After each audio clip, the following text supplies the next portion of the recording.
On my last full day, the 6th day, the old man took me out fishing on the rainy river. The afternoon was sunny and cold. A stiff breeze came in from the north, and I remember how the little 14-foot boat made sharp, rocking motions as we pushed off from the deck. The current was fast all around us. I remember there was a vastness to the world, an unpeopled rawness, just the tree and the sky and the water reaching out toward nowhere. The hair had the brittle scent of October. For 10 or 15 minutes Elroy held a course upstream, the river choppy and silver gray. Then he turned straight north and put the engine on full throttle. I felt the boat lift beneath me. I remember the wind in my ears, the sound of the old outboard Evinrude. For a time I didn't pay attention to anything, just feeling the cold spray against my face. But then it occurred to me that at some point we must have passed into Canadian waters, across a dotted line between two different worlds. And I remember a sudden tightness in my chest as I looked up and watched the far shore come at me. This wasn't a daydream, it was tangible and real.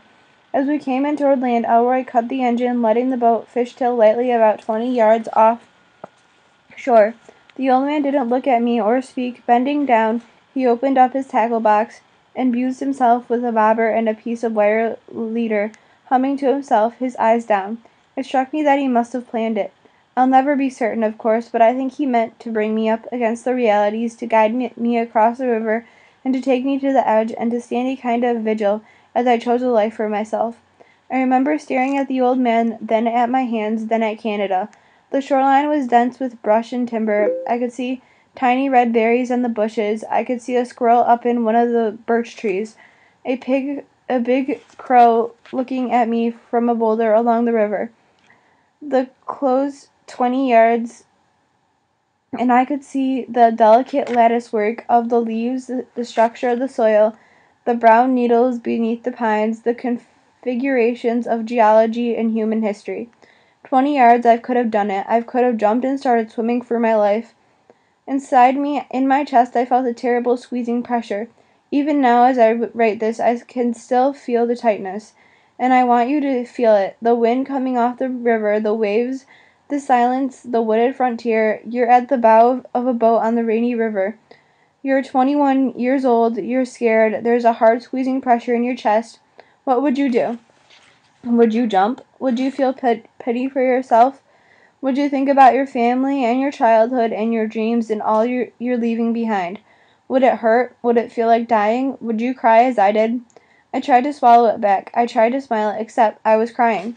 Now perhaps you can understand why I never told this story before. It's not just the embarrassment of tears. That's part of it, no doubt. But what embarrasses me much more, and always will, is the paralysis that took my heart. A moral freeze. I couldn't decide. I couldn't act. I couldn't comport myself with even a pretense of modest human dignity. All I could do was cry, quietly, not bawling, just the chest chokes. At the rear of the boat, Elroy Birdall pretended not to notice. He held a fishing rod in his hands, his head bowed to hide his eyes. He kept humming a soft, monotonous little tune. Everywhere, it seemed, in the trees and water and sky, a great worldwide sadness came pressing down on me. A crushing sorrow like I had never known it before. And what was so sad, I realized, was that Canada had become a pitiful fantasy, silly and hopeless. It was no longer a possibility. Right then, with the shore so close, I understood that I would not do what I should do. I would not swim away from my hometown and my country and my life. I would not be brave. The old image of myself was a hero, as a man of conscience and courage. All that was just a threadbare pipe dream. Bobbing there on the rainy river, looking back at the Minnesota shore, I felt a sudden swell of helplessness come over me, a drowning sensation as if I had toppled overboard and was being swept away by the silver waves. Chunks of my own history flashed by. I saw a 7-year-old in a white cowboy hat and a Lone Ranger mask and a pair of holstered six-shooters. I saw a 12-year-old little league shortstop pivoting to turn a double play. I saw a 16-year-old kid decked out for his first prom, looking spiffy in a white tux and blue bow tie. His hair cut short and flat, his shoes freshly polished. My whole life seemed to spill out into the river, swirling around me, everything I had ever been or ever wanted to be.